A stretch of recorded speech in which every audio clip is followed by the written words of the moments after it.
পাপ নাকি বাপকেও ছাড়ে না, কিন্তু যখন সেই পাপের সিংহাসন তৈরি হয় হাজারো ছাত্র জনতার তাজা রক্তের উপর দাঁড়িয়ে, তখন প্রকৃতির বিচার হয় আরও ভয়ঙ্কর, আরও নির্মম।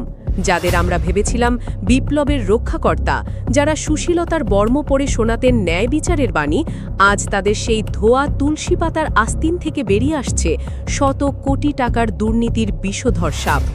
আইন মন্ত্রণালয়ের অন্দরে বসে কিভাবে দেশ বিক্রির হাট বসিয়েছিলেন আসিফ নজরুল, কেন তিনি জুলাই বিপ্লবের টুটি চেপে ধরেছিলেন সাংবিধানিক মারপ্যাচে, সুপ্রিম কোর্ট থেকে দুদক কার্যালয়, বাতাসে ভাসছে একটাই খবর, গ্রেফতার হতে পারেন সাবেক এই ক্ষমতাধর উপদেষ্টারা। আজকের ডকুড্রামায় আমরা ব্যবচ্ছেদ করব সেই বিশ্বাসের ময়না তদন্ত, যেখানে দেশপ্রেমের আড়ালে লুকিয়েছিল কেবলই ব্যক্তিগত আখের গোছানোর এক নোংরা ব্লুপ্রিন্ট। রাজনীতির চোরাবালিতে যখন কেউ পা দেয়, তখন সে ভুলে যায় যে সময় কারো জন্য চিরস্থায়ী নয়। ২৪-এর গণ অভ্যুত্থান যখন এদেশের মানচিত্র বদলে দিয়েছিল, তখন একদল মানুষ নিরপেক্ষতার মুখোশ পরে ক্ষমতার মসনদে আরোহণ করেছিলেন।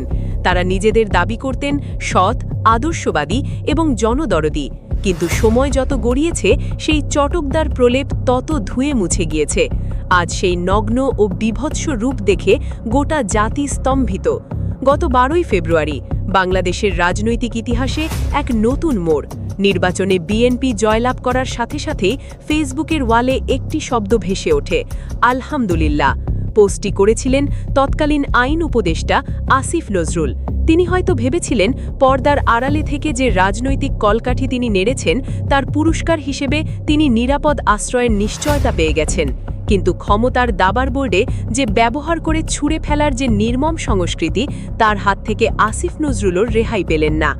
আজ যে বিএনপিকে তিনি ক্ষমতায় বসাতে প্রাণপণ চেষ্টা করেছিলেন, তারাই হয়তো তার দুর্নীতির ফাইল খুলে বসে আছে। আজ রাজধানী যখন উত্তপ্ত, ঠিক তখনই দুর্নীতি দমন কমিশন বা দুদকে জমা পড়েছে এক বিস্ফোরক অভিযোগ। সুপ্রিম কোর্টের প্রথিতযশা আইনজীবী ব্যারিস্টার সারোয়ার হোসেন সশরীরে উপস্থিত হয়ে সাবেক আইন উপদেষ্টা আসিফ নজরুল এবং তার একান্ত সচিব মাসুমের বিরুদ্ধে শত কোটি টাকার দুর্নীতির পাহাড় সম অভিযোগ দাখিল করেছেন। এটি কোনো সাধারণ অভিযোগ নয়, এটি এক পরিকল্পিত লুণ্ঠনতন্ত্রের দলিল। আইন মন্ত্রণালয়ের মতো একটি পবিত্র দফতর, যার কাজ ছিল দেশের বিচার ব্যবস্থায় সুশাসন ফিরিয়ে আনা, সেটিকে আসিফ নজরুল বানিয়ে ফেলেছিলেন একটি ব্যক্তিগত টাকার মেশিন। বদলি বাণিজ্য থেকে শুরু করে খুনিদের জামিন, সবকিছুই কি তবে নিলামে উঠেছিল? এই অন্ধকার জগতের আরও গভীরে আমরা প্রবেশ করব, কিন্তু তার আগে ক্ষমতার দাপটে পিষ্ট হওয়া সত্যগুলোকে যারা সাহসের সাথে তুলে ধরে, সেই নিউজ বিডি লাইভ চ্যানেলটি এখনই সাবস্ক্রাইব করে আমাদের সাথে থাকুন। বেল আইকনটি চেপে দিন, কারণ বিপ্লবের সাথে বেইমানি করা প্রতিটি মানুষের আসল চেহারা আমরা এই প্ল্যাটফর্মেই উন্মোচন করব। আসিফ নজরুলের বিরুদ্ধে আসা অভিযোগের তালিকাটি দীর্ঘ এবং আঁতকে ওঠার মতো। অন্তর্বর্তীকালীন সরকারের ২ বছরের শাসনামলে যখন সাধারণ মানুষ রাষ্ট্র সংস্কারের স্বপ্নে বিভোর ছিল, তখন পর্দার আড়ালে চলছিল এক বিশাল সিন্ডিকেট। অভিযোগ উঠেছে আইন মন্ত্রণালয়ের কোনো প্রকার নীতিমালা বা নিয়মের তোয়াক্কা না করে ২৮৬ জন সাব রেজিস্ট্রারকে বদলি করেছেন আসিফ নজরুল। এই বদলিগুলো কি স্রেফ প্রশাসনিক প্রয়োজনে ছিল? মোটেও না। বিশ্বস্ত সূত্র এবং দুদকের অভিযোগ বলছে এই বিশাল বদলি বাণিজ্যের পেছনে লেনদেন হয়েছে শত কোটি টাকারও বেশি ঘুষ। প্রতিটি টেবিল, প্রতিটি ফাইলে ছিল টাকার ঝনঝনানি। যে বিচার বিভাগকে কলঙ্কমুক্ত করার ওয়াদা দিয়ে তিনি চেয়ারে বসেছিলেন, সেই বিচার বিভাগকেই তিনি পরিণত করেছিলেন দুর্নীতির স্বর্গরাজ্যে। এখানেই শেষ নয়। আসিফ নজরুলের বিরুদ্ধে অভিযোগের তীরের ধার আরও তীক্ষ্ণ হয়েছে যখন সুনির্দিষ্টভাবে উঠে এসেছে বড় বড় কর্পোরেট গ্রুপকে অনৈতিক সুবিধা দেওয়ার কথা। বলা হচ্ছে দেশের একটি নামকরা শিল্প গ্রুপের সিইওকে জেল থেকে ছাড়িয়ে আনতে বা জামিন পাইয়ে দিতে তিনি নাকি ২০ কোটি টাকার গোপন রফাদফায় অংশ নিয়েছিলেন।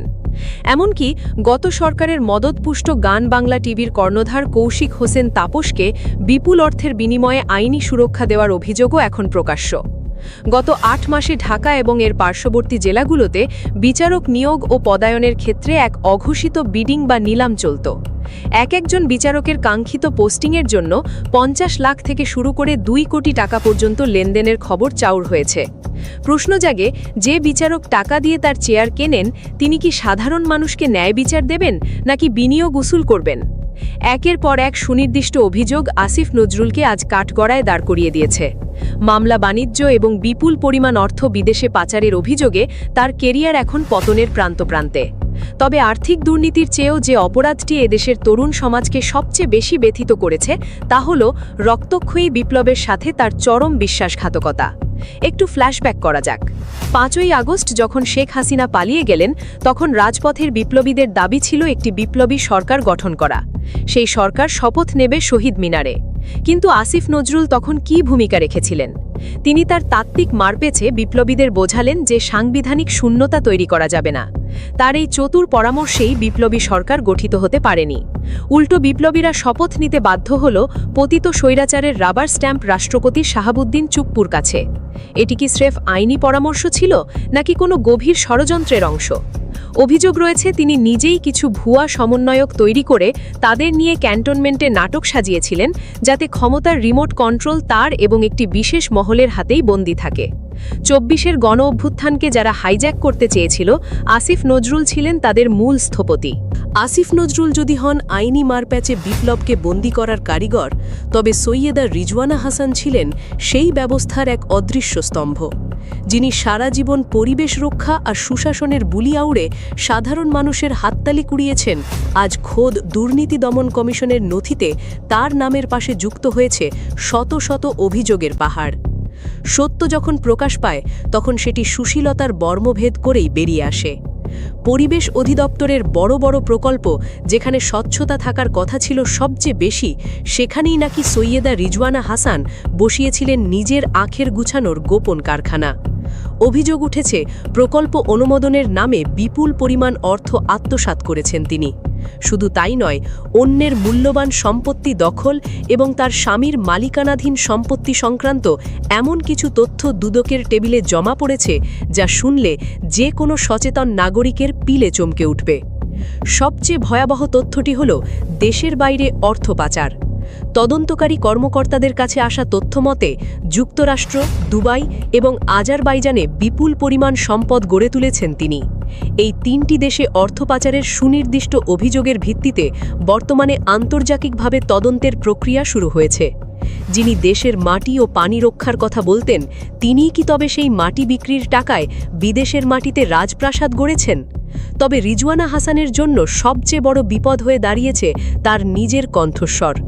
সাম্প্রতিক একটি সাক্ষাৎকারে তিনি অত্যন্ত দম্ভের সাথে স্বীকার করেছিলেন যে তারা জামায়াতে ইসলামীকে মেইনস্ট্রিম বা মূলধারার রাজনীতিতে আসতে দেননি।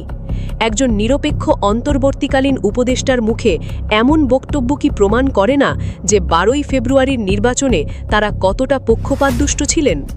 বাংলাদেশ জামায়াতে ইসলামী ইতিমধ্যে এই স্বীকৃতির ভিত্তিতে তীব্র প্রতিক্রিয়া জানিয়েছে। অভিযোগ উঠেছে প্রশাসনিক কলকাঠি নেড়ে এবং রাতের অন্ধকারে ভোট কারচুপির মাধ্যমে একটি বিশেষ দলকে ক্ষমতায় আনতে তিনি সক্রিয় ভূমিকা পালন করেছিলেন। আজ যখন সেই রাজনৈতিক হিসেব মেলাতে বসছে দলগুলো, তখন রিজওয়ানা হাসানের এই ইলেকশন ইঞ্জিনিয়ারিং তাকে সরাসরি বিচারের কাঠগড়ায় দাঁড় করিয়ে দিয়েছে। সূত্র বলছে, আসিফ নজরুলের মতোই সৈয়দা রিজওয়ানা হাসানকেও যে কোনো সময় জিজ্ঞাসাবাদের জন্য তুলে নেওয়া হতে পারে। ক্ষমতার মদমত্ততায় যারা ভেবেছিলেন ছাত্র জনতার রক্ত মারিয়ে তারা পার পেয়ে যাবেন, আজ প্রকৃতি তাদের সেই হিসেব বুঝিয়ে দিচ্ছে। যারা জুলাই স্পিরিটকে গলা টিপে হত্যা করেছিলেন, যারা শহীদদের লাশের ওপর দাঁড়িয়ে ব্যক্তিগত পকেট ভরতে ব্যস্ত ছিলেন, আজ তাদের গন্তব্য শুধুই জেলের অন্ধকার প্রকোষ্ঠ। ক্ষমতার চিরস্থায়ী বন্দোবস্ত করতে গিয়ে তারা যে গর্ত খুঁড়েছিলেন, আজ সেই গর্তেই তারা নিমজ্জিত হতে যাচ্ছেন। রাজনীতির মঞ্চে আয়নাঘর যেমন থাকে, তেমনি থাকে আয়নার সামনে দাঁড়ানোর দিন। আসিফ নজরুল এবং সৈয়দা রিজওয়ানা হাসান, যাদের দাপটে একসময় সচিবালয়ের দেয়ালগুলো কাঁপত, আজ তারা নিজেরাই নিজেদের ছায়া দেখে চমকে উঠছেন। বিশ্বস্ত গোয়েন্দা সূত্র বলছে, দেশত্যাগের সব পথ বন্ধ হয়ে যাওয়ায় তারা এখন খাঁচায় বন্দি বাঘের মতো ছটফট করছেন। গোয়েন্দা নজরদারি এখন তাদের ড্রয়িং রুম পর্যন্ত পৌঁছে গেছে। আসিফ নজরুল ভেবেছিলেন 12ই ফেব্রুয়ারি রাতে আলহামদুলিল্লাহ লিখে তিনি ইতিহাসের দায় থেকে মুক্তি পাবেন। তিনি ভেবেছিলেন নতুন প্রভুদের তুষ্ট করলেই তার 7 খুন মাফ। কিন্তু না, রাজনীতি বড্ড নিষ্ঠুর। আজ সেই বিএনপি সরকারই তাদের দুর্নীতির ফাইলগুলো একে একে জনসমক্ষে আনছে। কেন জানেন? কারণ কোনো সরকারই চায় না বেঈমানদের দায় নিজের কাঁধে নিতে। আন্তর্জাতিক মহলের কাছে নিজেদের ইমেজ পরিষ্কার রাখতে এবং নিজেদের ক্ষমতা নিরঙ্কুশ করতে আজ এই ব্যবহৃত উপদেষ্টাদের বলি দেওয়া হচ্ছে। এটিই কি তবে সেই প্রকৃতির বিচার যা তারা কখনো কল্পনাও করেননি? সৈয়দা রিজওয়ানা হাসানের সেই দম্ভক্তি আজ তার গলার ফাঁস হয়ে দাঁড়িয়েছে। রাজনৈতিক দলগুলোকে নিষিদ্ধ করা বা তাদের মেইন স্ট্রিমে আসতে না দেওয়ার যে ইঞ্জিনিয়ারিং তিনি করেছিলেন, আজ সেই দলগুলোই তার বিচারের দাবিতে রাজপথে নেমেছে। জামায়াতে ইসলামীর পক্ষ থেকে আসা সুনির্দিষ্ট অভিযোগ এবং তার স্বীকারোক্তি তাকে কেবল পদচ্যুত নয়, বরং ইতিহাসের খলনায়িকা হিসাবে প্রতিষ্ঠিত করার জন্য যথেষ্ট। গুঞ্জন উঠেছে যে কোনো মুহূর্তে তাদের গ্রেফতারের ঘোষণা আসতে পারে। আজ তাদের বিদায় ঘণ্টা বাজছে। দুকে খোলা হয়েছে তাদের আমলনামা, আর জেলের তালাগুলো হয়তো তাদের অপেক্ষায় শব্দহীনভাবে হাসছে।